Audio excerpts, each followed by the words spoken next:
Do you remember that old movie, Freaky Friday? The original came out probably well before most of you were born. Bonus points if you were alive long enough to remember it releasing.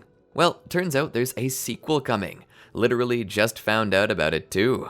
Maybe I'm behind the times, or perhaps Disney needs to hire some new marketeers, or whatever they call them. Why do I bring this up? Because one of you so kindly requested a what if Naruto and Sasuke switched bodies, and I thought, why don't we run with that? Could be a fairly funny story to tell, and given that Freaky Friday is coming out August 8th, why not ride that hype train? Or, I guess, create that hype train, since Disney apparently hasn't. Now let's go ahead and begin this. Welcome to the Amagi. Before we begin, only 25% of our viewers are subscribed, so if you're a fan of the video, please like and double check if you are subscribed. And with that out of the way, let's get into the video.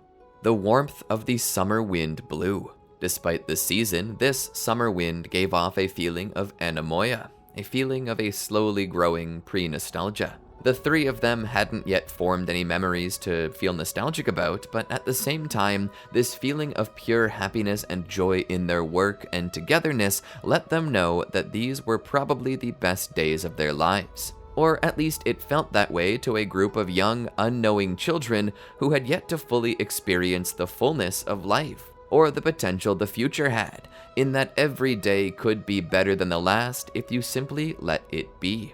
Kakashi knew this. Kakashi knew a lot of things, but watching his students actually get along for once was enough that he opted not to speak on it. Not right now. For now, he finally could read his novel.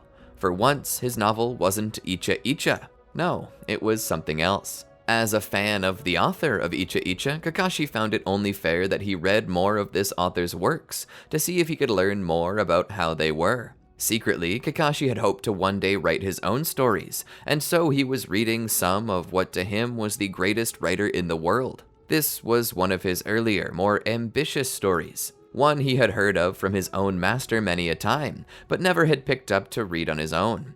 It was called The Tale of the Utterly Gutsy Shinobi. This book had not been received well by the villages, and as such had mostly been forgotten. Heck, even finding a copy of it was hard. But now that he had found one and was reading it, he could finally say that it— "Get off me, Naruto," a low yet forceful voice said. "What's the matter? Allergic to fun?" came a raspy voice that almost sounded like a boy with an overly light voice trying hard to sound like it was more masculine. "No, I'm allergic to stupid. Now get off me before I develop hives." Kakashi sighed. "I knew the break would be short, but I didn't think it would be that short."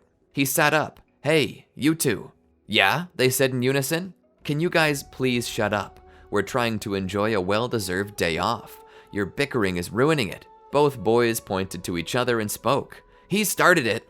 "You act as if I care who started it. Just one of you be the bigger man and finish it so I can get back to my book." "Fine, I'll be the bigger man," said Sasuke. "You think I'm gonna let you take all the glory from this? Nah, I'm gonna be the bigger man," Naruto said. And so the bickering continued over who would have the right to be the bigger man. Kakashi rubbed his face. This fighting went on for quite some time. Eventually, Kakashi just grew tired of it. "You two just go home or something. We were supposed to bond today, like a family, and all you two can do is fight. Get out of here," he said. The two boys, grumbling at each other, blaming each other for this mess, began to walk away. Headed in the same direction, Naruto spoke. "Why are you following me?" "I'm not following you, numbskull. We live in the same direction." "Well then, take another road or something." "You take another road," Sasuke said. "You think I'm gonna concede the easy road to you and take the long road myself? Dream on." "Then I guess we can keep going in the same direction," Sasuke said. "This is why we can never bond," Naruto said. "This is why we can never be a family. You're too stubborn." Sasuke scoffed. "That team building exercise is stupid. We don't need a family. We need efficiency. We should be training instead." "Easy for you to say," Naruto said. This comment seemed to strike a subtle nerve with Sasuke as the entire air between them shifted. What's that supposed to mean? This new air of escalation didn't scare Naruto. He took it as a challenge and moved in stride. Stopping, he turned around to look at Sasuke. "You may not value family bonding, but I do. Unlike you, I've never had one before. I understand how priceless one is. I won't take it for granted like you." Sasuke felt his emotions swelling in his chest. Felt an electric shock travel down his spine as every hair on his body stood on end. His pupils dilated, signaling that it was time to throw down. But despite this, Sasuke gained control over his body, though this was at the cost of control over his lip.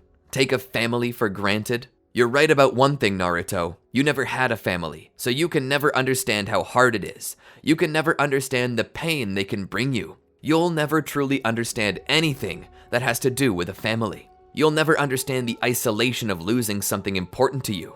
You think I don't understand loneliness? You think I haven't been hurt? You're a fool.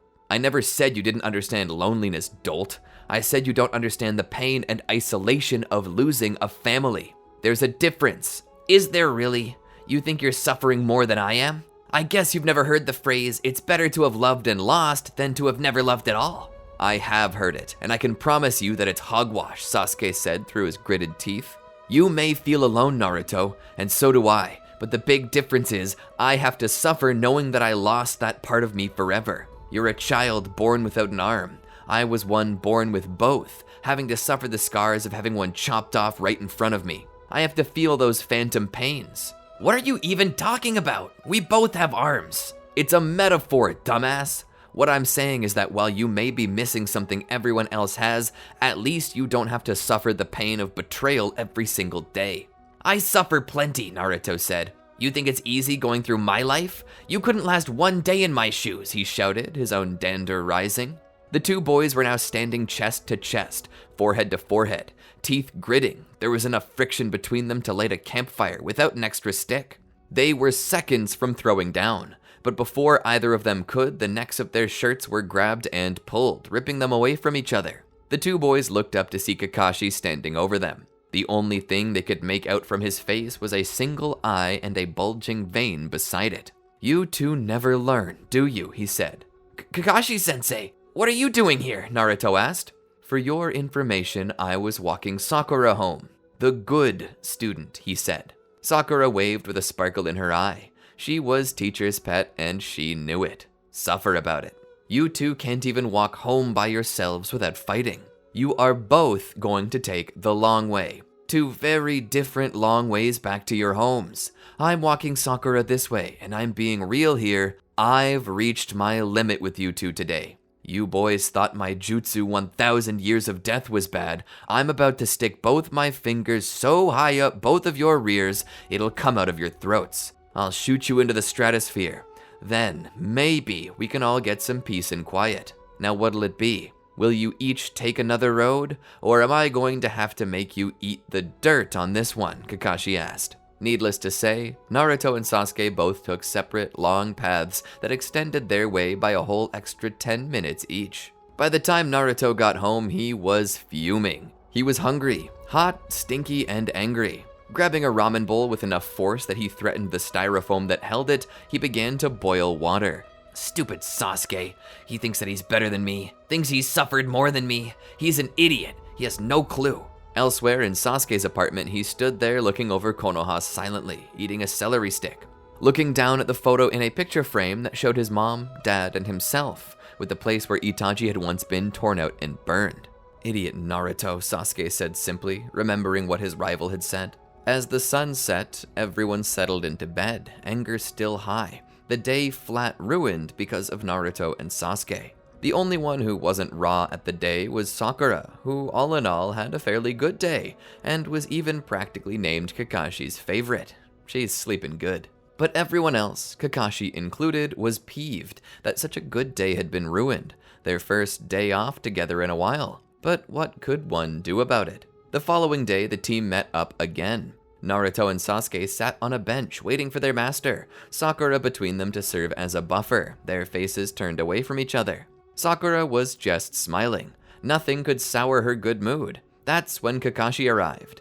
Good morning, you three, he said. Good morning, sensei, all three of them replied, Sakura's greeting a bit more enthusiastic than the others. Kakashi began to question himself if this was really going to continue on from yesterday. He spoke. So, briefing time. Today we have a very special mission given to us directly by the Hokage himself. What is it? Sakura asked in happiness. The day after tomorrow, Konoha is going to hold an extra special banquet. This banquet is supposed to celebrate the anniversary of the Yamanaka clan joining Konoha officially. It marks 75 years since they joined us, and as such there's going to be a party. The Yamanaka clan, to show their gratefulness to be accepted into this village, are planning to offer a very special Hiden Jutsu to the Hokage. We are tasked with picking up a scroll containing this Hiden Jutsu and guarding it until the day of the banquet. All in all, this should be a rather easy mission, as few people in Konoha even know that this is going to happen. But that being said, we need to be vigilant with it to ensure that the ninjutsu isn't stolen by anyone else. Do you understand? The trio nodded. Good, now let's go. Naruto, Sakura, and Sasuke all three stood and began to follow their mentor as he led them through the village. Making their way to the plot of land that had been given to the Yamanaka clan by Konoha toward the foundation of the village under Hashirama Senju, they entered therein to see many Yamanaka walking around, their hair pulled up into long ponytails. Isn't that hairstyle out of style? Sakura asked. It's a clan tradition. Tradition is never out of style, Kakashi said. Along the way, they found Ino. Hey Kakashi-sensei, Ino said as she drew closer. Looking behind him, she saw Sasuke. Hello there, handsome. Naruto waved as if she were talking to him. Hi, Ino-chan. Ino cut her eyes to Naruto for a moment before returning to Kakashi, ignoring Sakura in general, something that brewed a nice cup of ire in Sakura's kettle. I have an appointment with your father. Is he around? Kakashi asked. He went out just a little while ago for a special interrogation. I see. Any idea when he may be back? Kakashi asked. Depends on the mental fortitude of the person he's interrogating. My father alone could probably break anyone in no more than an hour, but with Mr. Marino there, I'd say give him 40 minutes. Can you wait that long? Kakashi nodded. Of course. Is there a place we may wait for him? Ino smiled a bit brighter. Of course. Follow me, she said as she led them into her home, where she showed them to the couch. As measured as ever, Kakashi kept Sasuke separated from Naruto and Sakura to keep his team on task. As they sat there, Ino spoke. Shall I put on a pot of tea? Kakashi raised his hand to deny. I wouldn't want to cause a bother. Don't be silly, Ino said. It's no problem at all. I insist. Kakashi smiled. Well, if you insist. She began to pour 4 cups. As she handed Kakashi a cup, he took a sip. The Yamanaka clan certainly knows how to brew the perfect cup of tea. It's a special brew we cultivated ourselves. We added a certain flower into it to intensify its sweetness. Oh, what flower? Sakura asked. Ino looked down upon Sakura. If I told you, it wouldn't be a secret recipe anymore, would it, Sakura? Sakura's smile was there. Of course. My bad. She brought Sasuke a cup. I added a little extra secret ingredient just for you, Sasuke, she said. She handed the cup to him. Sasuke looked down into the cup and smelled an intense scent of what reminded him of potpourri. Enjoying their cups of tea, they spoke, passing time. The day after tomorrow is a very important day for the village. Very important for your clan, too. A celebration of the village and its connection to your clan. Indeed, she said. It's quite the honor. It was at about that time that Inoichi walked in. He was removing his black gloves that seemed to be stained a little red. Ino dear, would you mind washing these for me? He asked as he presented her his gloves. Of course, father, right away. She grabbed them. Oh, and before I forget, Kakashi-sensei and his students are here to see you. Inoichi smiled. Thank you, he said, kissing his daughter on the forehead. As Ino left, her father walked into the room. Seeing the tea, he spoke. I'm glad to see that my daughter has entertained you and your team, Kakashi. She has. She's truly delightful. Well, I wouldn't go that far, Sakura got out before being elbowed again. It pleases me to know that she's as honest as she is honorable. She must have gotten that from her mother. Nonsense. You have honor. I'm an interrogator for the intelligence community, Kakashi. You should know better than I that fair play is not our forte. Kakashi nodded. But does a job define a man? I suppose you give me much to think about, he said. Come, let's go into my office. Inoichi led them to his private study. Bookshelves lined the wall, each loaded with more books than was feasible for any man to read. Going to his desk, he opened the drawer and began to pull something out. He revealed a scroll. Taking it up, he spoke.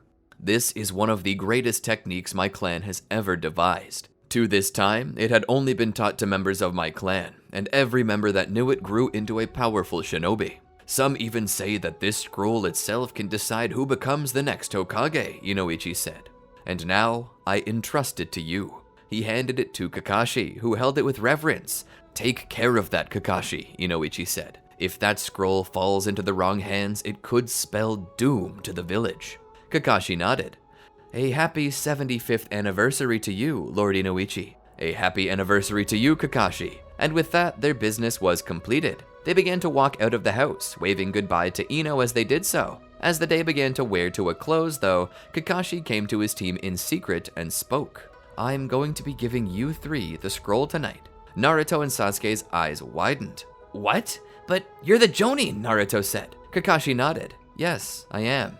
That's why it would be expected that I should carry it, he said. I don't think there's much of a danger of anyone finding out what we're carrying or coming for it, but just in case, I've got a dummy scroll that I'm carrying. If anyone is really after the scroll, they'll try to take mine and leave yours alone. But that being said, I need you three to stay vigilant. That's why I spoke with Sakura and her parents.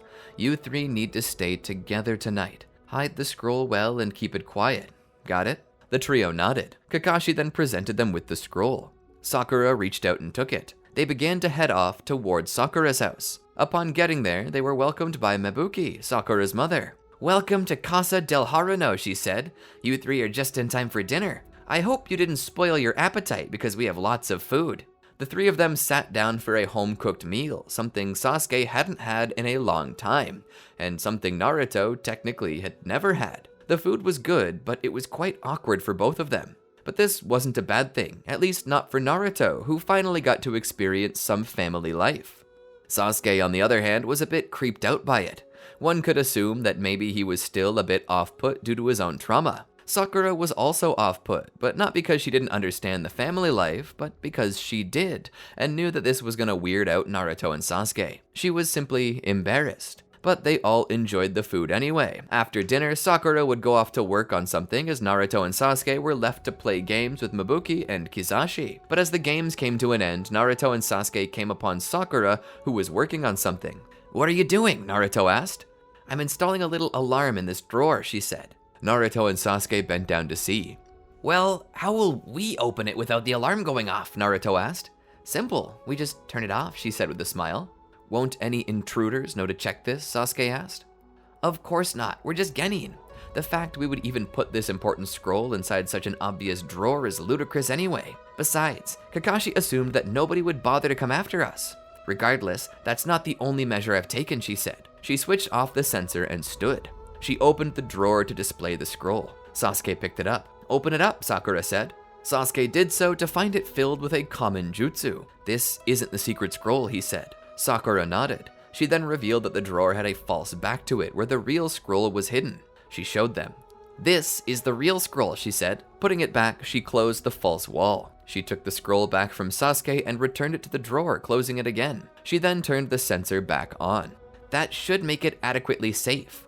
Not only will it wake us up, but regardless of whether it does or doesn't, the shinobi will only get away with the fake scroll, she said with a smile. She felt intelligent here. Now we can all safely go to bed without a worry in the world. Good. I'm bushed, Naruto said. Killjoy over here sucks the life out of everything, pointing towards Sasuke, much to his annoyance. After going up and having their baths and brushing their teeth, they changed into their pajamas. Mebuki was waiting for them all. She brought Sakura to her room and closed the door behind her, leaving Sasuke and Naruto puzzled. You'd think I would allow two young boys to bunk with my daughter, she said with a chuckle. No, you two get the guest room. Leading them there, she spoke. There's only one bed, sadly, so you boys will have to share. Not happening, Sasuke said. For once we agree, Naruto replied. Well, it's the only other bed in the house that's free, and if you don't share, one of you is going to be spending the night on the couch. Naruto and Sasuke looked to each other. Rock, paper, scissors, you for it, they said in unison. They began a few rousing matches of rock, paper, scissors, continually throwing the same signs until suddenly Sasuke chose paper when Naruto chose rock. Damn it, Naruto said as he looked down. Sasuke smiled and closed the door in his face. Sleep tight, nerd. Don't worry, Naruto, the couch was freshly reupholstered. It's very plush for a couch. As Naruto laid upon the couch, only the loud ticking of a grandfather clock could be heard. Upon every half hour, the thing rang a bell. How does anyone sleep with such a loud noise in the house? He asked. His eyes focused upon the popcorn ceiling that sat above him. Growing more and more frustrated, he tried to silence his mind to get to sleep before the next tolling, hoping that he might be able to sleep through its clang. But the longer he laid there, the more he thought about the scroll. He wasn't afraid that someone would find it, no. He was thinking about what Inoichi had said about it. He had told them that the scroll itself possessed a powerful jutsu that could make anyone a great shinobi, that might become the key to who would become Hokage. Getting up, he walked to the foyer where the drawer was. Remembering what Sakura said about the alarm, he turned the sensor off and slowly began to open the drawer, afraid that it might still go off. Pulling the back free, he grabbed the scroll. At about this time, Sasuke was coming down the stairs. "Naruto, what are you doing?" Naruto looked back and saw Sasuke and was startled. Sasuke saw the scroll and put the pieces together. "You were going to read that scroll, weren't you?" Naruto shook his head. "No, I was just making sure that..." He stopped. "Wait a minute, what are you doing down here?" Naruto asked. "I needed to use the bathroom," Sasuke said. Naruto smirked knowingly. "There's a bathroom in your bedroom. You think I didn't notice?" Sasuke's confidence suddenly broke as he realized that Naruto knew. "You were coming to read the scroll, weren't you?" Naruto asked. "Fine, you got me. If that scroll possesses a jutsu that I can use to take Itachi down, then nothing will stop me from learning it," he said. He then drew closer, Sharingan active, staring into Naruto. "And I mean nothing. You know, we could just both learn this technique together. Might even master it quicker that way." Sasuke thought about it for a moment. And so they snuck out of the house into the woods to try and learn the technique. Naruto began to slowly open the scroll. This was highly against protocol, and frankly, if it had been discovered what they'd done, this could be considered treason. But this wasn't the first time Naruto had stolen a super secret scroll. He was used to it. So, as he slowly pulled it open, he read the title. "Mind-body change," he said. "This is one of those mind-body techniques," Sasuke said. "This is the forte of the Yamanaka clan. This technique must be powerful," Naruto said. Looking deeper, he noticed the instructions. "It comes with the hand signs," he said in excitement. "Fork it over," Sasuke said. "No way, Sasuke. I got a hold of it first. I get to try it first." "Over my dead body," he said. Naruto stopped for a moment. "I'll rock, paper, scissors you for it," he said. Sasuke thought about this for a second. It would be far easier to smoke Naruto at this than try and beat him into submission. Besides, if they got into a physical fight over the scroll, they might damage it. Fine. They began to pump their hands and speak the ancient battle chant of old before throwing their elements. Sasuke's eyes widened as he realized that he lost. "I got you this time," Naruto said. Sasuke grit his teeth and sighed. "Fine, just make it quick. You only get one try though, then it's my turn." Naruto began to look through the hand signs. Once he was sure he memorized them, he began to perform them with his hands. Once he'd finished, he held his hands out. "Mind-body technique. Change," he shouted. Suddenly, it felt like his soul left his body. Sasuke felt a pull, and suddenly, it was like he was flying through the air. His soul passed by Naruto's and then suddenly collided with his body. As Naruto and Sasuke's bodies hit the ground, they laid there for a moment before coming back to it. "Man, what happened?" Sasuke asked as he sat up. Startled, he saw his own body staring back at him. "What's going on?" he asked. "Sasuke, are you in my body?" Naruto asked. "Yeah, this is your body, all right." Naruto looked down at the dark colors he was wearing. "Ew, I feel like I'm getting edgier by the moment," he said. "Then end this. Change us back," Sasuke said. Naruto nodded. He began to weave the hand signs again, but to his terror, it did not work. "You probably just didn't cast it right," Sasuke said. Looking over the scrolls, he began to form the hand signs himself. "Mind-body technique. Change," he shouted. Nothing happened. "Sasuke, did you mess it up too?" Sasuke shook his head. "No, I think I got it right. I think. Maybe there's more to this," he said. He picked up the scroll and began to look through it.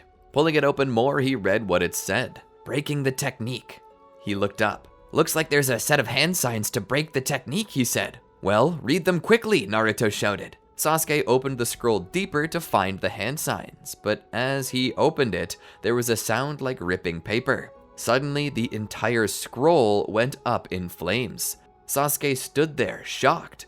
Naruto called over. "What the hell did you do?" "I didn't do anything," Sasuke shouted. "The scroll, it went up by itself," he said. The more he thought about it, the more he realized the truth. The scroll was likely sealed, booby-trapped to make sure people like us didn't try to learn the technique. Naruto began to panic, hyperventilating. What are we gonna do? I don't want to be you," he said. "Same goes for me, double," Sasuke said. He thought about it. "We just need to get our hands on the Yamanaka clan's secret technique. When we do, we can undo this. But until then, we're gonna need to play it natural, or we're gonna be in big trouble, Sasuke said. What are we gonna do? Naruto asked. The scroll is gone. Sasuke shook his head. It's fine, we'll just get an empty scroll. Since we know it's booby-trapped, we know that there's a chance that nobody will open it until the banquet. We just need to replace it with another. Naruto doubled over, propping himself up on his knees. I think I'm gonna throw up, he said. Calm down, idiot. Everything's gonna be fine. Just try and relax. I'll handle it. All you gotta do is pretend to be me for a while, okay? Just focus on that and we'll be fine. Naruto nodded. Together they walked back to the Haruno house. Sasuke walked to his room and opened his backpack to find a scroll that had not been written on yet. Taking it downstairs, he replaced the old one with the new one, closing the hidden compartment and turning on the sensor. For now, we'll be fine. Let's just try to get some sleep or we're both gonna feel it tomorrow. We're gonna need our mind and energy, so let's go to bed. Sasuke began to walk upstairs until Naruto stopped him. Wait. Sasuke looked back. What? You won the bedroom, remember? Ms. Mebuki had me situated in the living room on the couch. If they wake up tomorrow and see me and your body on the couch, they're gonna know something's up. Sasuke sighed. Fine, you take the room. I'll sleep on the couch. Just be quiet. Naruto began to make it up the stairs. He crashed onto the bed. He felt strange, and a part of him wanted to distance himself from this event and pretend it never happened. Regardless, he knew that he had to play a part, and for that, he needed to remain in character as Sasuke, no matter how uncomfortable it was. The night was long and fraught with sleeplessness. However, they did manage to get a few hours of sleep before having to get up the next day. Naruto, for a time, had forgotten what had happened the night before, thinking it was just a dream. Headed to the bathroom, he proceeded to take a whiz and wash his hands. That's when he noticed in the mirror that the face of Sasuke was looking back at him. He freaked out for a moment. It wasn't a dream, he said. He then realized how he had only moments before used the bathroom. He almost puked. Unbeknownst to Naruto, Sasuke was having a similar moment in the downstairs bathroom. They both came out of their bathrooms and began to make their way to the foot of the stairs. Naruto and Sasuke both caught each other for a moment, looking at each other from the stairs. They both shouted out at the same time, "Yours is so small!" Both boys grew red in the face as anger began to take over. They both took a deep breath before continuing. Sasuke was the first to speak. All right, listen. We need to act like each other. We can't freak out over small things like this. We need to keep the charade going. Kakashi will be here in an hour, and we need to act like ourselves the best we can. Naruto nodded. Until we can replace the scroll. Sasuke nodded. Yeah, until we can do that. It was at that time that Sakura came down the stairs with a yawn. Good morning, boys. How you feeling today? She asked. Naruto pretended to be Sasuke. Looking all sad, he leaned against the rail and spoke in his best Sasuke impression. I feel so ennui today. Sasuke glanced at Naruto for a moment before smiling brightly and crossing his arms behind his head. And I feel as annoying as normal. Naruto looked back. You mean charming? Sasuke shook his head no while dragging out the word yes. Sounds like you guys need more sleep. That's exactly what it is, Naruto said with more enthusiasm than Sasuke would ever show. Sakura looked back at him questioningly. She then spoke. Well, too bad. We've only got enough time for breakfast and a shower, so get ready. Naruto and Sasuke's eyes widened as they heard the word shower. The two of them sat on the porch of the Haruno household with a 1,000-yard stare. We will never speak of this again, Sasuke said. Agreed. Eventually, Kakashi showed up. So, you three ready? He asked. They both nodded their head. Sakura presented Kakashi with the scroll. A hint of fear crossed their hearts as they watched her pass along the scroll. Kakashi looked at the scroll in his hands. Naruto began to breathe a little harder until Sasuke stepped on his toes. He looked at Naruto with a look that said, act natural. Kakashi then smiled. You three did well. He put it in his flak jacket again. Now, let's go. They all got up and began to leave. Today was another lazy day. They didn't have much to do but pretend to be normal, but that was easier said than done. Who wants to go to Ichiraku Ramen? Kakashi asked for lunch. Ooh, I do, Naruto shouted, jumping up and down and waving his hand. You seem very enthusiastic about this, Sasuke, Kakashi said with a hint of awkward confusion in his voice. Sasuke stepped in. Sorry, that's my fault. I started telling him about the mushroom miso ramen flavor they have there. He loves that flavor, so he must be excited. Mushroom miso? Ew, I hate that flavor, Naruto said. Sasuke gazed at him with intensity. No, you don't, he said through his teeth. Naruto then looked at the others and swallowed. Just kidding. It's like one of my favorite flavors of all times. Fermented bean paste and mushrooms. Yummy. Sasuke looked away with a silent sigh. Don't mind them, Kakashi-sensei, Sakura said. I don't think they slept much last night. Kakashi nodded. I'll try to remember that. They entered the restaurant and sat down. As they did, Kakashi ordered.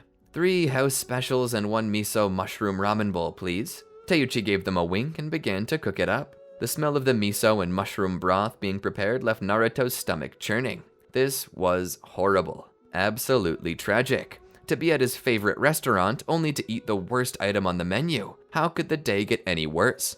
After battling through the ramen, he managed to smile and thank Teuchi for the food. Together they walked out into the warmth of the afternoon. Heading to the park, they sat out a blanket to rest, but the heat was intense, and considering Naruto was already queasy from the ramen, he found himself behind a tree vomiting violently. Sasuke sat on the blanket, chewing on his tongue to avoid saying anything at all. Kakashi stood there by Naruto, making sure he was okay. Naruto came back around after this, took some water from Kakashi to rinse and spit before taking a tissue and blowing his nose. What's up with you today, Sasuke? He asked. Nothing. I think I just caught something. Probably food poisoning from all the trashy crap I eat because I have absolutely no taste at all. Coming back to the blanket, he laid out. Oh, poor Sasuke, Sakura said as she let Naruto lay his head against her lap. Naruto, Kakashi asked, would you do me a favor? Would you mind running to the pharmacy and grabbing Sasuke some stomach medicine? Sasuke stood up. That's fine. He then walked away. Such an agreeable young man today, huh? Unusual. All the while, Sakura began to rub Naruto's stomach like a mother would and hummed him a song. Despite how sick he was feeling, Naruto smiled as if this were heaven. Sasuke doesn't know how good he has it, Naruto thought. Elsewhere, Sasuke was walking down the market road toward the pharmacy. He felt a strange feeling, something running down his neck and a paranoia in the back of his own mind. He looked around to see certain people looking at him out of the corner of their eyes. Peculiar. As he reached the pharmacy, he stopped to enter it, but the pharmacist threw him out. Oh no, I ain't letting the likes of you in here, he said as he tossed Sasuke into the dirt. What? Why? You know what you are, he said. Sasuke sat up. Why don't you tell me what I am to my face, you old bastard? The pharmacist closed up shop to keep the perceived Sasuke out. Looking around, he saw many stores doing the same. The hell? Sasuke knew Naruto was annoying, but he didn't think he was that bad. He was like the overly excited little brother who couldn't stop talking, or wouldn't stop making the same joke. But these people treated him like a leper, like he was some criminal.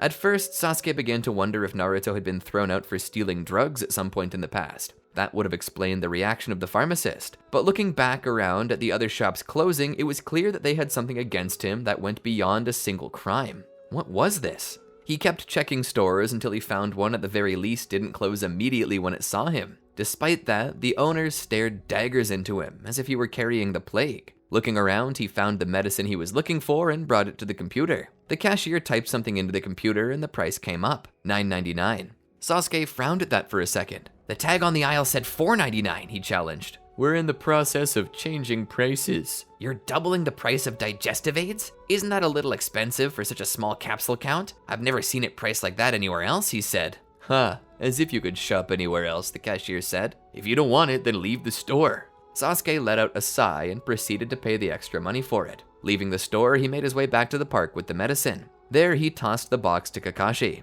Looking down at Naruto making the dopiest face as Sakura teased him, Sasuke kicked Naruto's foot. Meds are here. Sit up. Naruto looked at Sasuke for a moment. Killjoy. Sitting up, he took a couple capsules to help settle his stomach. As the day came to an end, Kakashi led them to a crossroads.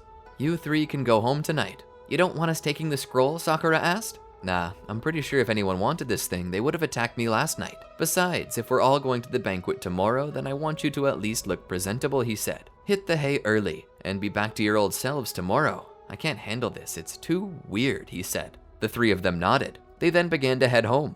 Sakura turned off quickly toward her house. The moment she did, Naruto and Sasuke began to speak normally. What was that about? Sasuke asked Naruto. You really can't help yourself, can you?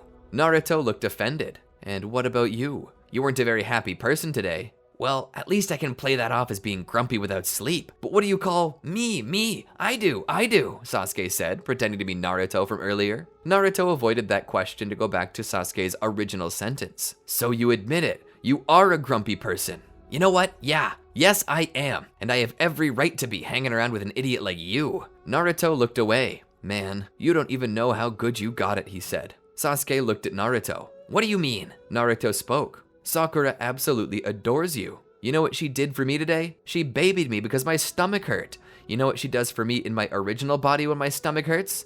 She just tells me to hit the bricks. Your life isn't as bad as you think. You're an idiot, Sasuke said. If you weren't in my body, I'd beat your ass. Is that the only thing stopping you? Because I'd be more than pleased to beat my own ass just to make you feel a little pain. Sasuke clenched his fists so tightly that he began to draw blood. But the moment he recognized it, he sighed. Forget it. Let's just get that scroll and change back. I'm not so sure I want to change back, Naruto said. Everything is so peachy for you. If we don't get that scroll, we're gonna be in big trouble. Now, if you want to not be executed for treason, you're gonna help me out. Do it yourself, Naruto shouted. Your life isn't so bad. I think I could get used to it. Everyone loves Sasuke. Everyone, including Sakura. I don't know if I'm ready to give that up. He began to walk away. When I figure out how to break this jutsu, you'll be ready to give it up, he said under his breath as he watched Naruto walk away. Sasuke turned and began making his way to the Yamanaka clan compound. As the night wore on, Naruto wandered the markets. The people who so callously treated him horribly were now kind, laughing, joking, offering him free samples. Naruto was like a pig in mud. It felt good to be treated normally for once. Snacking on a free apple, he began to make his way back to his apartment. Once he did, he showered and jumped into bed. Even the bed was softer than his own bed. It felt so heavenly. Everything was perfect. He didn't even miss his old body or identity anymore. Looking at the bedside table, he began to notice a journal there that had Sasuke's name embroidered onto it. Smiling, he spoke. Well, if I am Sasuke now, I guess I need to understand more about my inner thoughts and past. Mostly this was an excuse to read Sasuke's diary, but he used this to justify it. As he flipped the pages, he started from the beginning. Reading aloud, he began. Not really sure what to write here. Sakura said writing in this might make me feel better, so I guess I'll talk through my problems in hopes that it makes the nightmares go away. Naruto thought about it. Nightmares? He continued. When I was young, I was so naive. I actually thought I was loved. I had a mom, a dad, a brother, and even a clan that I could go to for togetherness, but I learned really early that I was never enough. I was always expected to be more from my father, more to get out of my older brother's shadow. My only shining star was my mother. She guided me on an emotional level and was always there for me. She didn't care if I became an accomplished shinobi or some legacy child for our family name. No, she just wanted me to be happy, and I was happiest when I was with her. But all the same, I had to be more like my older brother if I wanted to please my father as well. Due to this, the academy psychologist said I was a type A personality, but I know it wasn't always so. I used to be a type B, like that idiot Naruto. I liked to have fun, play with toys, relax, be a kid. But the longer my father compared me to my brother, the harder it was. Even when I surpassed every other child in my class, I still wasn't good enough. Perhaps that's what planted the seed of dissatisfaction in my life. Naruto scoffed as he read this. Please. He kept reading deeper, through the memories that were good. So that's what my mom is like, huh? Mrs. Makoto seemed like a very kind and gentle woman. And even if Mr. Fugaku was rough, he was fair and wanted me to be the best I could be, Naruto said with a smile. Even that Itachi guy sounds nice. But the deeper he went into it, the more it became apparent that there was more to Sasuke than it seemed. Even when I was training to beat my brother, training to please my father, there was a part of me that understood that I was me. I wasn't Itachi, never could be Itachi, never wanted to be Itachi. I wanted to be Sasuke. I looked up to my brother and hoped to please our father like my brother did. But it was okay if I was different, so long as I had our mother to remind me that it was okay to be me. I've long since lost that guiding light. Naruto began to move deeper into the tragedy that would unfold, about how a beloved and trusted brother could betray the family, and not only kill the man that Sasuke sought to impress, but also kill the mother who gave him a safe space to return to. Now Sasuke was out in the cold. I think that's when I actually became that type A personality that the psychologists told me I was. They tried to help me through this tough time, but they failed. I highly doubt that this will help me either. I write this not because I want to, but because I feel like I need to do something to get rid of these feelings before they consume me. I feel like I'm being suffocated. I feel like I'm drowning, like a deep-sea diver who's lost his respirator. Every time I go to the surface to take another breath, I'm pulled back down into the unknown. But this is my story. I wrote it out for you. Maybe it'll help, maybe it won't. But whatever happens, at least I can say I tried. Good night. And that was the last entry. Naruto sat the book down on the bedside table with a sigh. He turned the light off and laid there on his back. Sighing once more, he spoke. Maybe Sasuke does have some stuff going on. Sasuke made his way into the Yamanaka clan compound under cover of darkness. It was well past midnight now, and he'd been waiting for everyone to go to bed. Now that it seemed as though they had, he believed he might be able to get to the office of Inoichi and get the scroll with the information on it. And so, as he entered the house of the Yamanaka, he snuck through the darkness. He wanted to avoid any wooden planks that might give away his presence. "Sharingan!" he silently shouted, trying to activate his dojutsu, but the crystal blue eyes of Naruto did not possess the special genetic dojutsu. He would have to do this by himself. Sasuke looked at each plank. Going over all of the information he recalled, he seemed to remember someone saying that darker planks were more likely to squeak than lighter ones. So he kept tippy-toeing through the house until he reached the office of Inoichi. Thankfully, he had avoided any squeaking boards. Once he was in, he began to fumble around the drawers of his desk, looking for more of those scrolls, but he found nothing. "Surely there must be a record of it kept somewhere," Sasuke said. Looking around, he began to wonder. This man is a shinobi. If this desk is a shinobi's desk, then there must be secrets to it. He began to examine every inch of the desk. "This would be so much easier with the Sharingan," Sasuke said. As he looked the drawer over, he noticed something. At the bottom of the drawer, there were symbols. Fire, wind, water, lightning, earth. What could it mean? It must be a code of sorts. That's when Sasuke seemed to understand. He closed the drawers. "If that's what I think it is, then this is the chakra nature wheel. What if I open it in accordance with what natures beat what?" Remembering the natures that beat each other on the wheel, he also remembered where each symbol was on the drawer. He slowly opened fire until he heard what sounded like a pin clank, as though he were unlocking a door. Then he opened wind, the same sound. This was telling him that he might be correct. After that, he opened lightning, then earth, and finally water. With that, there was the sound of a latch being opened. A spring-loaded hatch on the desk near where the chair would be seated opened to reveal a lock. The lock required a key, but where was that? Sasuke found Inoichi's keys in a nearby tray and began trying each and every one, and there were a lot of keys. This man had too many keys, but all the same, he tried them, and nothing worked. There must be another key, Sasuke thought. As he looked around the room, he noticed all the bookshelves. He noticed how many there were, more than any man would likely ever have the time to read. That's when he began to think, maybe the key's in a book, but which? He began to look at every book in the room. If I were Inoichi, what book would I put the key inside of? Sasuke wondered. That's when he found it, a family photo album. He gently pulled the album out and began to look through the pages. As soon as he got to the page showing the birth of Inoichi's daughter, he saw a key with a heart motif on it. "How symbolic," Sasuke said as he took the key. Walking to the drawer, he stuck the key in and twisted. He heard a click, and then the secret drawer in the desk opened. Within were many scrolls, more than Sasuke had time to read. So he decided to only open them to see their names, going so far as to lay them out in the order he pulled them out so he could put them back in the same order again. Eventually, he found it. Mind-body technique. Change. He opened it up and saw the scroll's symbols. Sasuke was really missing his Sharingan at this moment. He did his best to trace the hand signs onto the new scroll. He was pleased to know that it was working. He got the whole jutsu written down. "Now it's time for the reversal formula," he said. Opening it further, he saw the start of the hand signs. Suddenly, there was a click, and the whole scroll went up in flames. Sasuke's eyes widened. No! He looked at the dust left behind. He couldn't believe it. The original scroll was booby-trapped too. Who would do something like that? Sasuke began to panic. He slapped himself in the face. "Get a hold of yourself!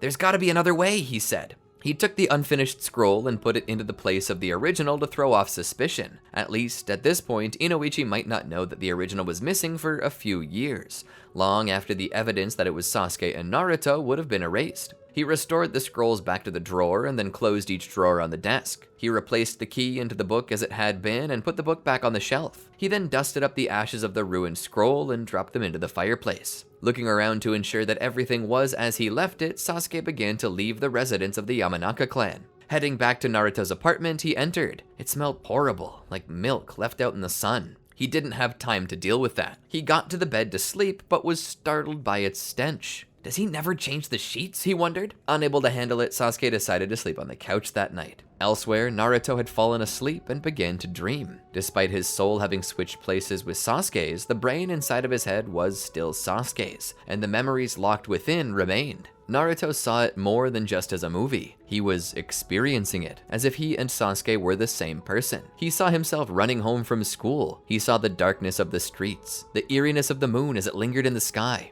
the smell of blood. He felt his body shaking, his knees knocking together. He saw the dead bodies of friends and neighbors, of other kids he once played with, their eyes opened and staring toward the sky, their faces eternally twisted in horror, their entrails strewn about. He knew these people. When he got home, he then found his own parents laying in a similar pool of blood, and standing over them, the brother he loved, the brother he trusted. Forced by the Tsukiyomi within Itachi's fiery red eyes, he witnessed their deaths, their demise. He felt everything Sasuke felt. Demise. He felt everything Sasuke felt.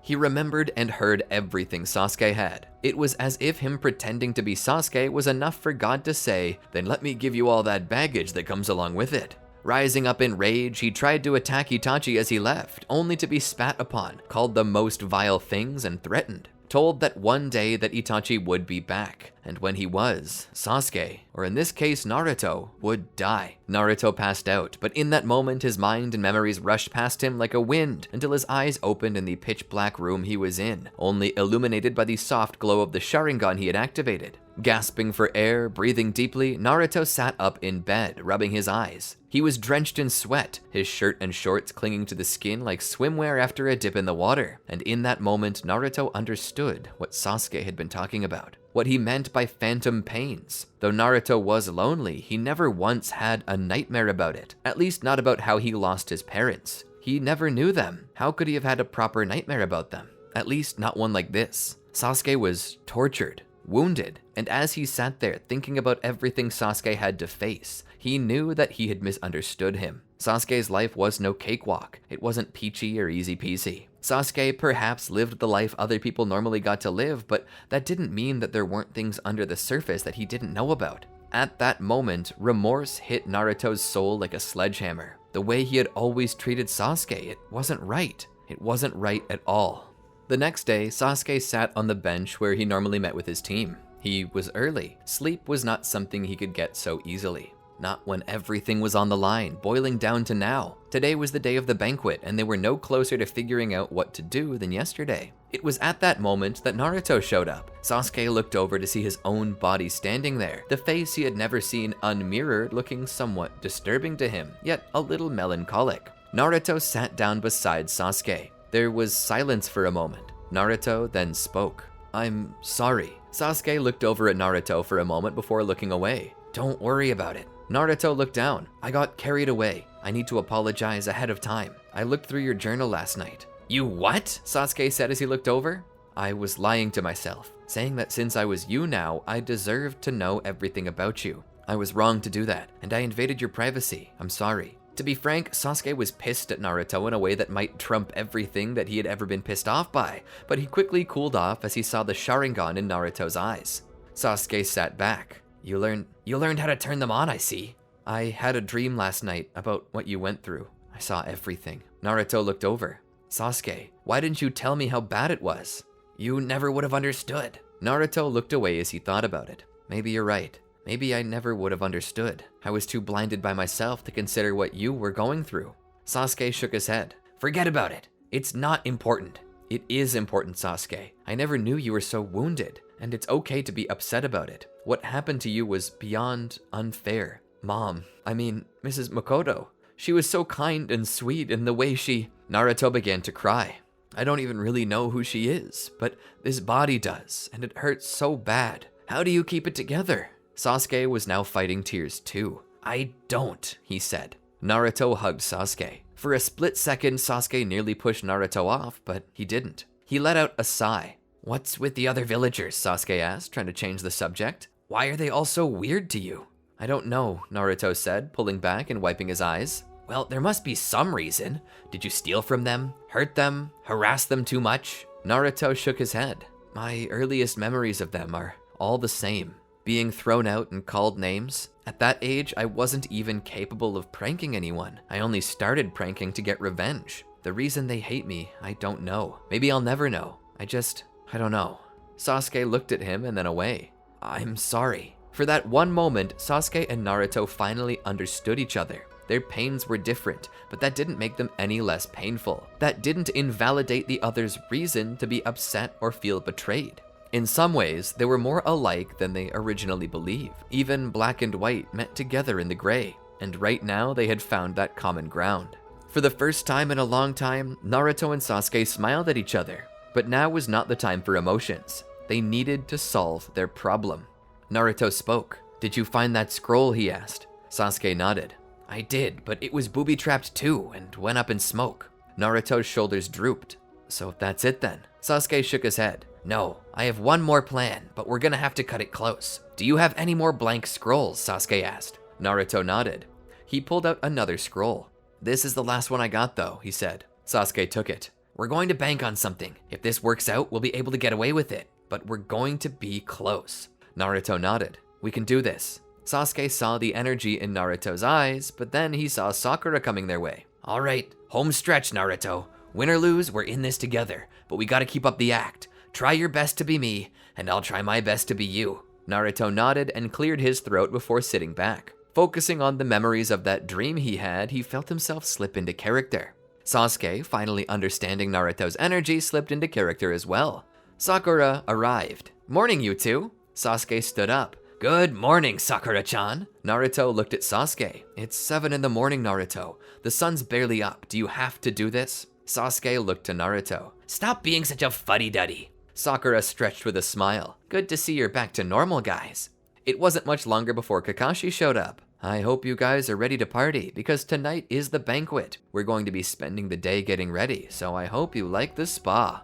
Honestly, the spa wasn't that bad. Kakashi paid for the whole 9 yards, and at this point, Sasuke and Naruto felt like no matter what happened, everything would be okay. After finishing with the spa, they traveled to the hair salon. I want you guys to look your best, so choose a hairstyle that actually looks good. Sasuke looked to Naruto and the two spoke about what might make them look good. Are you two actually consulting each other on your hairstyles? Kakashi asked. It's always good to get a second opinion. Since Sasuke's the cool guy, I thought he might help me find something that'll knock the ladies dead.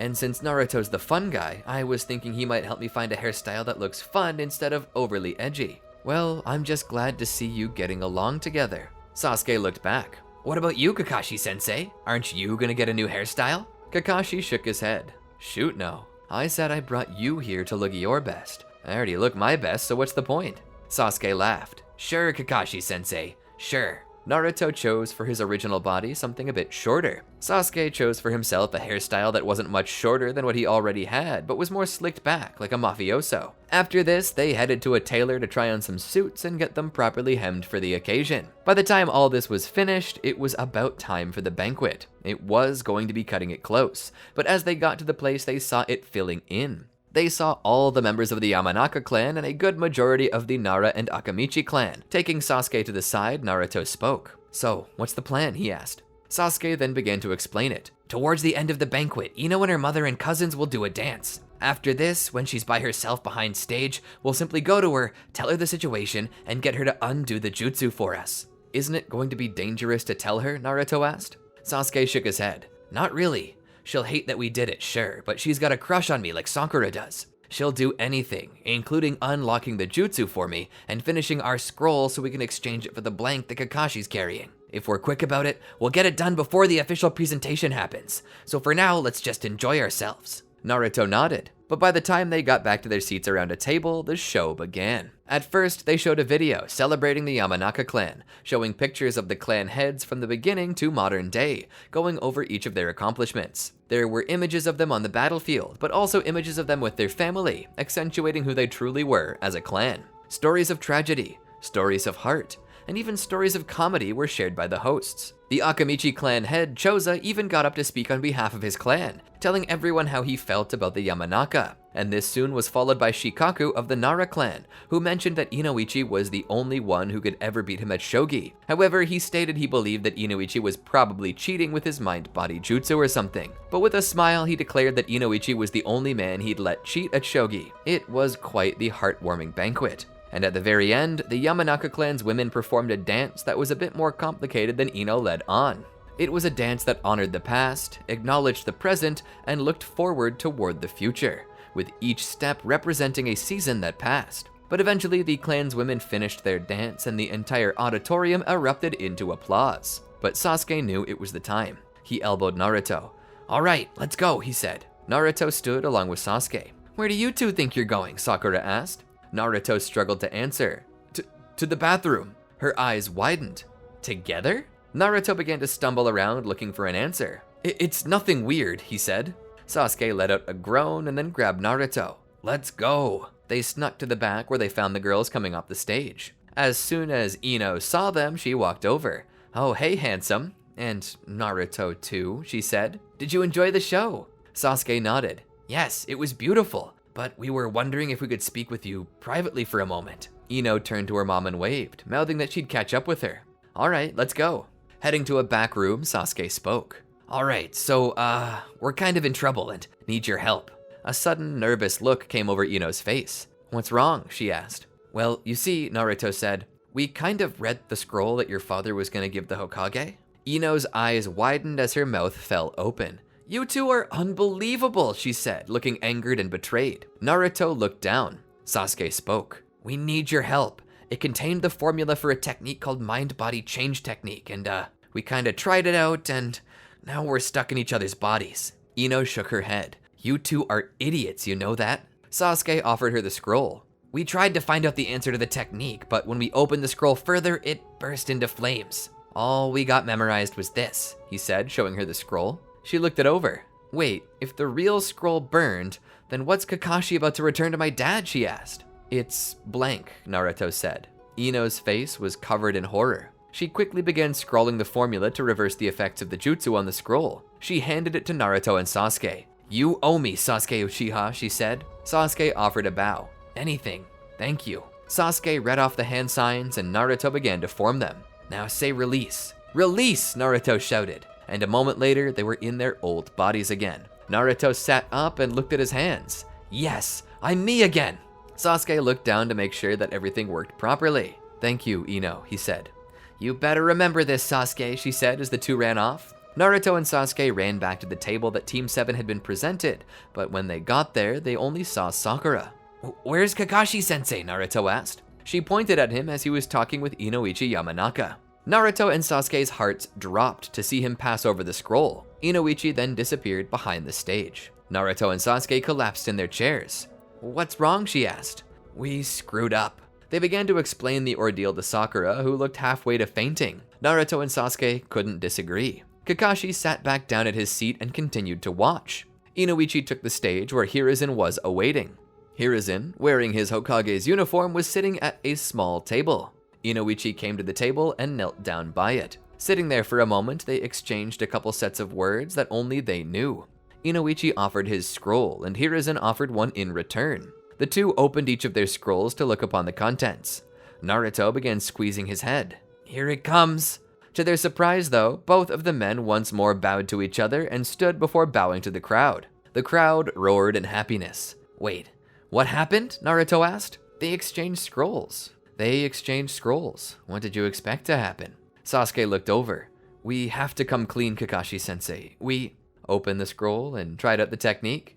"I know." Naruto and Sasuke were shocked. "What do you mean?" That's when Kakashi began to explain. "I always knew you two would fail this. Do you think I actually left the real scroll with you three? What kind of idiot do you take me for?" "No, this was a lesson." Naruto and Sasuke were confused. Kakashi continued. "You two have such a rivalry going between you that it ruins the family bond I'm trying to build. And that's because neither of you understand one another. You're too focused on your own pain to recognize the pains of others. That's why I came up with a plan with Lord Inoichi. He said he could give me a heavily modified version of his mind-body switch technique, knowing that you two wouldn't be able to resist a scroll that presents an easy path to becoming the strongest shinobi, and the Hokage." "We went through hell over this," Sasuke said. "I know, but you also learned a little more about each other, didn't you?" Sasuke and Naruto looked at each other. They couldn't deny that. "Don't you think this was too far, though?" Naruto asked. Kakashi shook his head. "Nope, nobody was in any danger. If you hadn't figured your way out of it by the end of the banquet, I would have just taught you how to undo the technique. Seems like a fair lesson to me." Fair to you, sure, but now I owe Ino Yamanaka. She's gonna come knocking any day now, Sasuke said. Looks like that day's today, Sakura said, pointing to Ino. Sasuke stood and grabbed his blazer. I gotta get out of here. Sakura stood. I'll hold her off for you by the door, she said. The two of them began to attempt their escape, but as Naruto sat there, he thought about it. He came to realize that all along, Kakashi was trying to heal their pain, not torture them. Neither Sasuke nor Naruto himself had a family, and Kakashi was hoping to fix that by providing them with one. He almost felt like he wanted to cry when he realized the meaning of what had happened. Kakashi-sensei? Kakashi looked over. What's up? Even though I never knew my father, you make for a good substitute. Kakashi smiled as his eyes moved toward the window where the image of the fourth Hokage upon Hokage Rock could be seen waiting. I'm glad you think so, Naruto. And that's the end of our story. All throughout Naruto's story, we're caught between the dichotomy of Naruto and Sasuke. Two opposite ends of the spectrum who, despite having similar life experiences, couldn't be more different. One common thing to hear between them is Naruto trying to understand Sasuke by bringing up his own pain, only for Sasuke to tell him that because he never had a family, he can't know the pain of losing one. But what Sasuke doesn't understand is that Naruto has his own pains, and that no two pains are created equal, nor are our receptions to it. Naruto may not understand the exact same thing Sasuke has experienced, but he does understand pain, and that was the point of Kakashi's ploy. To teach the two of them that they're more alike than it seems, and that it's possible to empathize with someone even if your life experiences are different. But what do you think? Did you enjoy the video? If so, be sure to let us know in the comments below. Anything from your favorite parts of the video to new ideas you might like to see. Don't forget to like and smash that subscribe button if you haven't already. Your views and subscriptions are what give us the ability to write such wonderful videos, and it tells YouTube that we're enjoyable. So if you're so inclined, feel free to do these things. It would help out a lot more than you know. Anyway, I hope you enjoyed the video. Here's some other videos you might also enjoy. Until next time, my friends, peace out.